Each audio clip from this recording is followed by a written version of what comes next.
আসসালামু আলাইকুম। দক্ষিণ কোরিয়াতে একটা স্টুডেন্ট পার্ট টাইম জব করে কত টাকা আয় করতে পারে? এই প্রশ্নটা আমাকে প্রায়ই করা হয়। আমি একটু আপনাদেরকে হিসাব করে দিই। একটা স্টুডেন্ট ক্লাস চলাকালীন সময়ে সপ্তাহে ৫ দিন বলতে সোম থেকে শুক্রবার পর্যন্ত এই ৫ দিনের মধ্যে সে ২৫ ঘন্টা ডিউটি করতে পারবে। সপ্তাহে সাধারণত ইউনিভার্সিটি ভেদে ২ দিন বা ৩ দিন ক্লাস থাকে। তো আমরা সাধারণত ধরে নিই ২ দিন ক্লাস থাকে। তো সেই ২ দিন যদি আমরা বাদ দিই বা ওই ২ দিন যদি একটু খণ্ডকালীন ধরি, তো এই সময় বাদ দিয়ে বাকি থাকে ৩ দিন। ৩ দিনে ৩ আসতে ২৪ ঘন্টা, ৮ ঘন্টা করে বেসিক ডিউটি করলেও ২৪ ঘন্টা ডিউটি করা সম্ভব। তো ৩ দিন ডিউটি করার পরে শনিবার এবং রবিবার হচ্ছে দক্ষিণ কোরিয়াতে ছুটির দিন। শনিবার এবং রবিবারে সে যত ইচ্ছা ততটুকু ডিউটি করতে পারে। সাধারণত কোম্পানিগুলো অন্যান্য সময় বা বিভিন্ন জায়গায় ১০ ঘন্টা কাজের সুযোগ দিয়ে থাকে। তো আমরা যদি সেইভাবে হিসাব করে দেখি, একটা স্টুডেন্ট যদি সে আগ্রহ থাকে কাজ করার, তাহলে সে সপ্তাহে ২৫ ঘন্টা এবং ১০ ২০ ঘন্টা টোটাল ৪৫ ঘন্টা এক সপ্তাহে কাজ করতে পারে। ১ মাসে ৪ সপ্তাহের অধিক সময়, অর্থাৎ ৩০ দিন। সাধারণত মাসে ধরি, কোনো কোনো মাস ৩১ দিন। তো আমরা যদি সেই হিসাবে দেখি, ৪৫ ঘন্টা করে হিসাব করলেও আমরা দেখি প্রায় ১৮০ ঘন্টা হয়ে যায় ক্লাস চলাকালীন সময়ে। দক্ষিণ কোরিয়াতে দুইটা বড় বড় ছুটি আছে, গ্রীষ্মকালীন ছুটি এবং শীতকালীন ছুটি। গ্রীষ্মকালীন ছুটি প্রায় ৩ মাসের কাছাকাছি, ২.৫ মাসের উপরে। শীতকালীন ছুটিও প্রায় ৩ মাসের কাছাকাছি, ২.৫ মাসের উপরে। এই সময় একটা স্টুডেন্ট চাইলে এই ৩ ৩ ৬ মাস ফুল টাইম ডিউটি করতে পারে। তো দক্ষিণ কোরিয়াতে একটা মানুষ ফুল টাইম ডিউটি করা মানে হচ্ছে সে ৩০০ ঘন্টার উপরে ডিউটি করে। তো ক্লাস চলাকালীন সময়ে সে কিন্তু ১৮০ ঘন্টার উপরে ডিউটি করতে পারে। তো ১৮০ ঘন্টা হিসাব করেও যদি আমরা হিসাব করে দেখি, কোরিয়াতে প্রত্যেক ঘন্টা কাজের মূল্য বাংলাদেশি টাকায় ৮০০ টাকার উপরে ২০২৫ সালে। অর্থাৎ আমরা যদি ১৮০ ঘন্টাকেও যদি ৮০০ টাকা দিয়ে গুণ করি, তাহলে দেখেন কতটা হয়।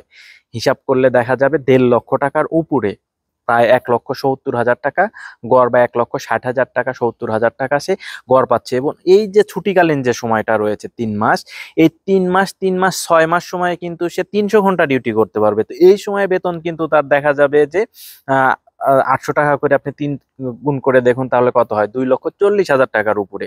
তো আমরা বাংলা টাকায় যদি হিসাব করি, তাহলে দেখা যাবে যে একটা স্টুডেন্টের মোটামুটি বাৎসরিক গড় আয় ২২ থেকে ২৪ লক্ষ টাকা এক বছরে। সর্বনিম্ন হলেও ১৮ লক্ষ টাকা সে আয় করবে। একটা স্টুডেন্টের সেমিস্টার ফি কত হয়? একটা স্টুডেন্টের দক্ষিণ কোরিয়াতে সাধারণত সেমিস্টার ফি ২ লক্ষ টাকার আশেপাশে হয়। অর্থাৎ এইখানে সেমিস্টার ফির পাশাপাশি তার স্কলারশিপ থাকে, তার একাডেমিক পারফরমেন্সের উপরে এক্সট্রা স্কলারশিপ থাকে। তো এগুলো সবকিছু দিয়ে দেখা যায় যে একটা স্টুডেন্টের মোটামুটি ২ সেমিস্টারে ৪ লক্ষ টাকার মতো ফি দিতে হয়।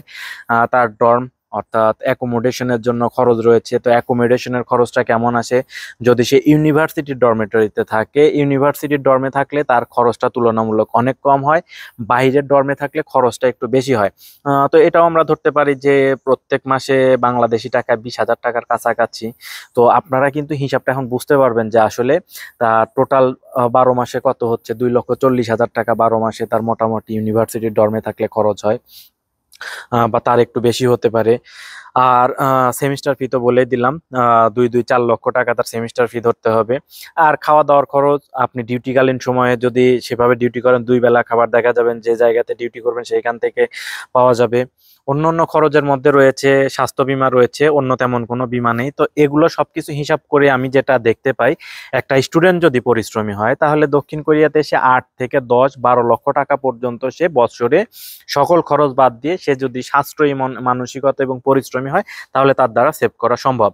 কিন্তু কথা হচ্ছে যে বাংলাদেশ থেকে একটা স্টুডেন্ট আসার পরে এই জায়গাতে কাজ খুঁজে পাওয়াটা তার জন্য অত্যন্ত কষ্টকর। বিশেষ করে যারা পুরাতন দক্ষিণ কোরিয়াতে স্টুডেন্ট আছে, তাদের সাথে যদি আপনি যোগাযোগ করেন, তাহলে দেখবেন যে তারা একটা কথাই বলবে যে যে যাই বলুক, আসলে কাজটা পাওয়া যায় না। হ্যাঁ, দক্ষিণ কোরিয়াতে এমনও এজেন্সি আছে যারা আপনাকে গ্যারান্টি সহকারে দক্ষিণ কোরিয়াতে আসার পরে আইডি কার্ড হওয়া পর্যন্ত অপেক্ষা করতে বলবে। আইডি কার্ড হওয়ার পরে আপনার কাজের ব্যবস্থা করে দিবে। তো আমার যে agency Bangla to Korea academy, আমি এই সুযোগটা দিচ্ছি। আমার যে বিশেষ কিছু ইউনিভার্সিটিতে, সব ইউনিভার্সিটিতে আমার ৩৪টি ইউনিভার্সিটির সাথে বর্তমান চুক্তি থাকলে আমি ৩৪টি ইউনিভার্সিটির সবগুলোতে কাজের সুযোগ সুবিধা করে দিতে পারবো, এই গ্যারান্টি দিতে পারবো না। তবে বর্তমানে ৬টা ইউনিভার্সিটিতে আমি বলতে পারি যে এই জায়গাতে আসলে, এই সাবজেক্টে আসলে তাদেরকে আমি কাজের সুযোগটা তৈরি করে দিতে পারবো।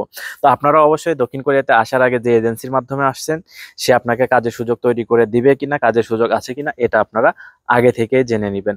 কারণ দক্ষিণ কোরিয়াতে খরচ কিন্তু আমি বলে দিয়েছি, যেটা এই খরচটাই হবে যদি আপনি কাজ না পান, তাহলে কিন্তু আপনার ওই খরচটা, অর্থাৎ সেমিস্টার ফি, ডর্ম, খাবার খরচ, বিমা খরচ, আর এক্সট্রা যেটা আপনি করলে করবেন, না করলে না করবেন, সেটা তো আছে। ভালো থাকুন, সুস্থ থাকুন, দেখা হবে আগামীতে। আল্লাহ হাফেজ।